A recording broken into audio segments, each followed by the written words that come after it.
नमस्कार मेरे प्यारे बच्चे, कैसे हैं आप लोग? उम्मीद करता हूँ कि मस्त होंगे, स्वस्थ होंगे और अपनी एग्ज़ाम की तैयारी में ज़बरदस्त तरीक़ा से लगे होंगे मेरे प्यारे बच्चों। मैं हूँ आपका अपना रोशन सर और आप देख रहे हैं स्टडी ऑनलाइन क्लास का यूट्यूब चैनल साथियों। आज हम पढ़ने वाले हैं क्लास 10th मेरे प्यारे बच्चों, संस्कृत का मेरे प्यारे बच्चों। ये बिहार बोर्ड मैट्रिक परीक्षा 2026 के लिए साथियों, संस्कृत का चैप्टर 11 मेरे साथियों, जिसका नाम है व्यग्रपति कथा मेरे प्यारे बच्चों। व्यग्रपथिक कथा मेरे साथियों, उसका हम वांटेड सब्जेक्टिव क्वेश्चन करने वाले हैं साथियों। व्यग्रपति कथा मेरे साथियों बहुत इंपॉर्टेंट चैप्टर मेरे साथियों, जो साथियों एक पथिक साथियों सोना के कंगन के लिए कीचड़ में फंस जाता है मेरे प्यारे बच्चों, जाल में फंस जाता है, उसके बारे में समझेंगे साथियों। इस चैप्टर से साथियों जो क्वेश्चन है और आपके एग्जाम में पूछा गया प्रश्न है, सारा प्रश्न करवाएंगे मेरे प्यारे बच्चों। आप लोग सिर्फ इस वीडियो को देखिए मेरे प्यारे बच्चों। उम्मीद है कि ये वीडियो है तो आपको देख करके पसंद आया होगा मेरे प्यारे बच्चों। मेरे साथियों, आज हम इस चैप्टर 11 का व्यग्रपति कथा का most most wanted subjective question करने वाले हैं साथियों। इससे बाहर आपके एग्जाम में एक प्रश्न नहीं आएगा, इसका 200% गारंटी है मेरे प्यारे बच्चों। कहने के लिए 100% लेकिन साथियों 200% गारंटी है मेरे प्यारे बच्चों।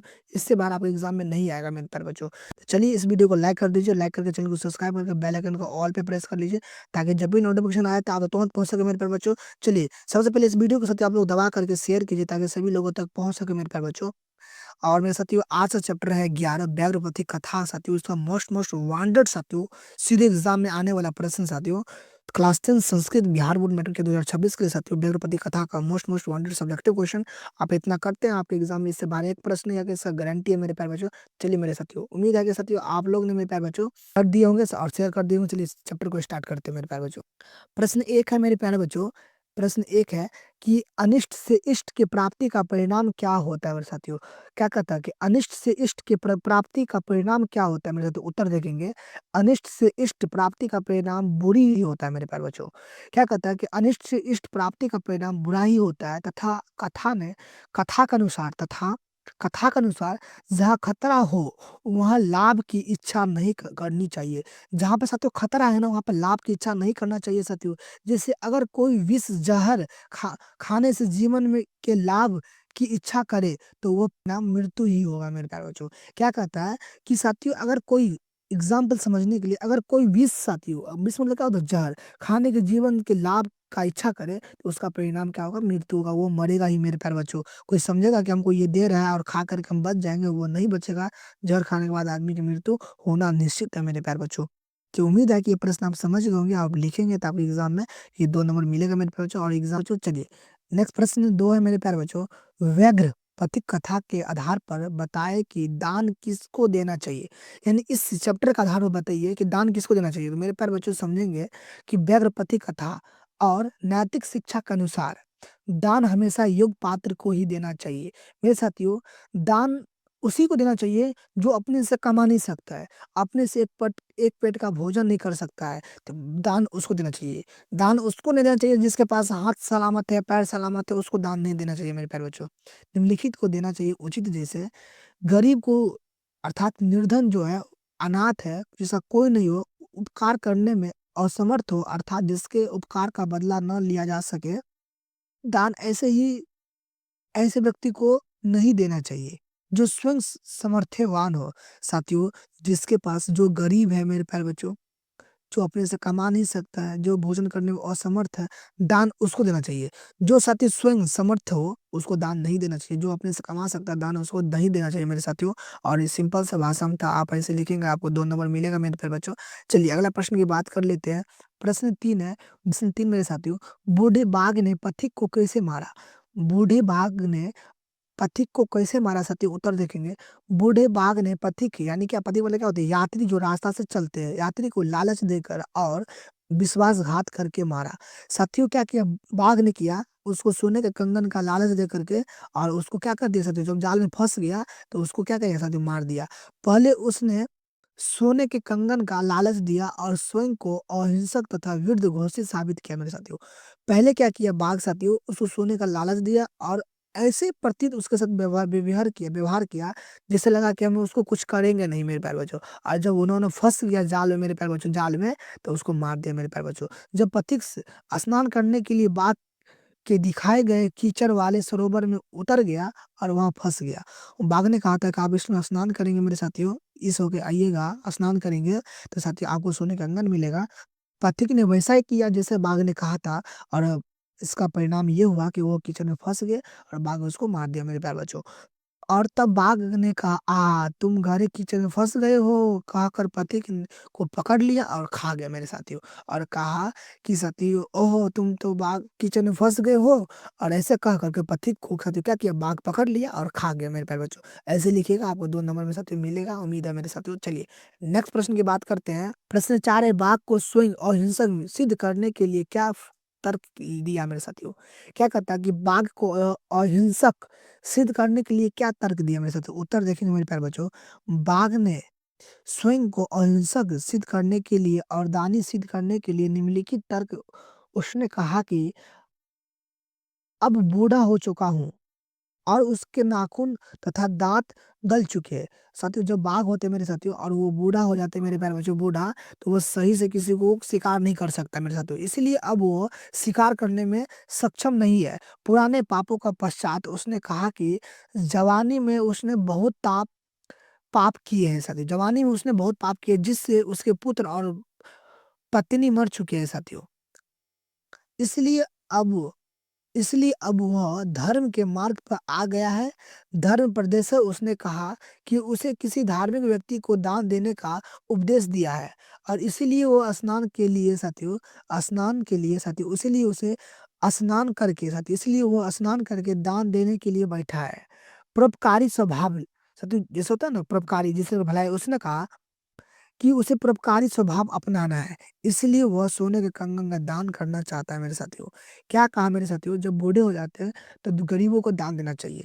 तो उन्होंने कहा कि अब तो मैं बूढ़ा हो चुका हूँ मेरे प्यारे बच्चों, तो अब मैं बूढ़ा हो चुका हूँ, मैं किसी को शिकार कर नहीं सकता हूँ, मेरा दाँत भी गल चुका है, मेरा नाखून भी गल चुका है मेरे साथियों, मैं किसी को शिकार कैसे कर सकता हूँ? तो पत्नी ने सोचा, अरे! जहाँ पे कुछ मिलता है वहाँ पे कुछ साथियों खतरा लेना भी उचित है मेरे प्यारे बच्चों। वो उन्होंने समझ करके और पथिक कीचड़ में गया मेरे साथी, और कीचड़ में गया तो फँस गया और फँस गया साथी, उसको पकड़ करके क्या कर लिया, खा गया मेरे साथी, मार दिया मेरे साथी। उम्मीद है कि आप समझ गए होंगे, ऐसे लिखेंगे आपको 2 नंबर मिलेगा मेरे प्यारे बच्चों। चलिए अगला प्रश्न की बात करते हैं मेरे साथियों, 5 है, ज्ञान भार क्रिया बिना का अर्थ स्पष्ट करें। ज्ञान भार क्रिया बिना का अर्थ स्पष्ट करें मेरे प्यारे बच्चों। उत्तर जानेंगे। ज्ञान भार क्रिया बिना का अर्थ है, क्रिया मतलब क्या होता है, कर्म के बिना ज्ञान एक बोझ है साथियों। कर्म के बिना ज्ञान क्या है, एक बोझ है। इसका तात्पर्य यह है कि यदि किसी व्यक्ति के पास बहुत ज्ञान है, इसका तात्पर्य मेरे साथियों यह है कि यदि किसी व्यक्ति के पास बहुत ज्ञान है साथियों, लेकिन वो उस ज्ञान को अपने आचरण या कर्म में लागू नहीं कर सकता है साथियों, या नहीं करता है मेरे प्यारे बच्चों, तो यह ज्ञान किसी काम की नहीं होती। अगर आपके पास भले ही ज्ञान है मेरे साथियों और अपने बड़े से साथ कैसे बात करते हैं वो तरीका नहीं मालूम है, तो आपके पास ज्ञान होकर भी कोई फायदा नहीं है साथियों, कोई काम का नहीं है। सिर्फ पुस्तकों में लिखा ज्ञान और सिद्धांतिक जानकारी तब तक व्यर्थ है साथियों। सिर्फ आप पुस्तक को पढ़ लेते हैं और किताबी ज्ञान ले लेते हैं, तो ये आपके जीवन का साथियों कोई संस्कार ही नहीं होता है मेरे प्यारे बच्चों। कि पुस्तक के साथ-साथ, किताबी ज्ञान के साथ-साथ मेरे प्यारे बच्चों आपका व्यावहारिक ज्ञान भी होना चाहिए। तब उसे व्यवहार में ना तब व्यवहार में ना लाया जाए मेरे साथियों। उम्मीद है कि साथियों ये प्रश्न आप ऐसे लिखेंगे ना तो आपको 2 नंबर मिलेगा मेरे प्यारे बच्चों। चलिए अगला प्रश्न की बात कर लेते हैं। प्रश्न साथियों 6 है, धन और दवा किसे देना उचित है साथियों? धन और दवा किसे देना उचित है साथियों? तो साथियों उत्तर देखेंगे, धन और दवा निम्नलिखित को देना उचित है। जैसे कि साथियों धन उसे देना चाहिए या देना उचित है जो निर्धन, गरीब और जिसे उसकी आवश्यकता हो। साथियों धन उसे देना चाहिए जिसके पास सही में एक्चुअल में उसको साथियों ज़रूरत है। अब ऐसा नहीं कि जिसके पास धन है आप उसी को दे रहे हैं साथियों, तो वो उचित नहीं है साथियों। दवा उसे देना उचित है जो बीमार है, यानी अर्थात रोगी हो और जिसे आरोग्य की आवश्यकता हो। साथियों जिसे धन की आवश्यकता है उसे धन दीजिए, जिसकी दवा की आवश्यकता है उसे दवा दीजिए साथियों।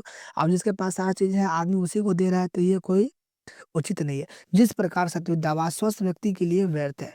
दवा जो है मेरे प्यारे बच्चों वो एक स्वस्थ व्यक्ति के लिए वो गलत है मेरे साथियों।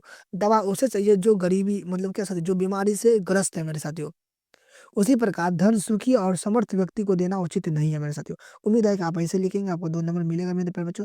चलिए नेक्स्ट प्रश्न की बात करते हैं मेरे साथियों 7, सोने के कंगन को देखकर पथिक ने क्या सोचा अथवा साधित्व दान क्या है साथियों? ये प्रश्न को ऐसे भी पूछ सकता है मेरे प्यारे बच्चों कि सातित्व दान क्या है मेरे प्यारे बच्चों? अथवा करके सोने कंगन को देखकर पथिक के मन में पथिक ने क्या सोचा, और या फिर ऐसे आ सकता है सादित्व दान क्या है? तो उत्तर देखेंगे मेरे प्यारे बच्चों।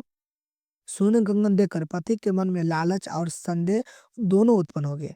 सोना देखा, लालच और संदेह दोनों उत्पन्न हो गया। लालच तो हुआ कि अच्छा मिल जाएगा, संदेह भी हुआ कि कहीं का हमको पकड़ा जाएँगे तो मुझे मार ना दे। उसने सोचा यह भाग्य से मिल सकता है साथी, ये भाग्य से मिल सकता है, क्योंकि भाग्य से ही ऐसा संभव होता है, किंतु वह एक खतरे वाला काम है।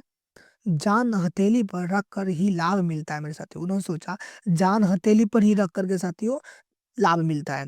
पर क्या यह उचित है? लालच हावी हो गया और उसने सोचा कि यदि बूढ़ा बाघ अहिंसक होने का नाटक कर रहा है तो क्यों न लाभ उठाया जाए। इस तरह वह लालच के कारण जोखिम लेने को तैयार हो गया। दान देते समय मन में अहंकार या दिखावे का भाव नहीं होता, बल्कि केवल परोपकार और कर्तव्य की भाव होती है मेरे प्यारे बच्चों। उन्होंने सोचा जहाँ सत्तु लाभ होता है वहाँ पे तो खतरा भी होता है मेरे प्यारे बच्चों। ऐसे समझ के उन्होंने गया और पथिक के जाल में फँस गया और फँस गया तो वो मारा गया मेरे प्यारे बच्चों। उम्मीद है कि आप ऐसे लिखेंगे 2 नंबर मिलेगा मेरे प्यारे बच्चों। तो साथियों 8 को देखते हैं और आखिरी प्रश्न इस चैप्टर का मेरे प्यारे बच्चों, अनिष्ट से इष्ट की प्राप्ति का परिणाम कैसा बुरा होता है मेरे साथियों? साथियों अनिष्ट से इष्ट प्राप्ति का परिणाम कैसे बुरा होता है आप बताइए? उत्तर देखें मेरे साथियों, अनिष्ट से इष्ट प्राप्ति का प्रयास इसलिए बुरा होता है क्योंकि परिणाम निश्चित नहीं। जहाँ संकट होता है वहाँ वांछित वस्तु की प्राप्ति की कोई गारंटी नहीं होती है। जहाँ पे खतरा है मेरे प्यारे बच्चों वहाँ पे आपको क्या मिलेगा कोई गारंटी नहीं है मेरे प्यारे बच्चों। लेकिन हानि की संभावना निश्चित होती है, लेकिन खतरा की संभावना 100% होता है मेरे प्यारे बच्चों। लेकिन यह सिद्धांत बताता है कि बुरी चीज़ों जैसे बाघ का लालच, विश्वास करके लाभ की इच्छा करना अज्ञात है। साथियों क्या हानि है, जिसका अंतिम परिणाम विनाश ही होता है। अतः आपके लिए हानिकारक ही साबित होता है मेरे साथ। इसीलिए आप किसी के लालच में मत जाइएगा, आप किसी के लालच में नहीं जाइएगा मेरे प्यारे बच्चों और किसी की बातों में नहीं आना चाहिए अविश्वास लोगों पर विश्वास नहीं करना चाहिए मेरे प्यारे बच्चों। इन सारी चीज़ को समझिए और ऐसे लिखिए आपको 2 नंबर मिलेगा मेरे प्यारे बच्चों। उम्मीद है कि ये बात समझ गए होंगे मेरे साथियों और ये चैप्टर का आखिरी प्रश्न था मेरे साथियों। ये 8 प्रश्न तैयार कर लेता आपके एग्ज़ाम में इससे बाद 1 प्रश्न है ऐसा गारंटी है मेरे प्यारे बच्चों। तो चलिए इस वीडियो को लाइक कर दीजिए, लाइक करके चैनल को सब्सक्राइब करके बेल आइकन को ऑल पे प्रेस कर दीजिए ताकि जब भी नोटिफ़िकेशन आए तो आप तुरंत पहुँच सके साथियों। अगर आप इसका पीडीएफ लेना चाहते हैं तो आप टेलीग्राम ग्रुप में जॉइन हो जाइए, वहाँ पे पीडीएफ प्रोवाइड कर दिया जाता है मेरे साथियों। आप लोग डाउनलोड करके पढ़ते रहिए मेरे साथियों और याद नहीं हो तो याद कर ही लीजिएगा क्योंकि इससे बार आपके एग्ज़ाम में नहीं आएगा।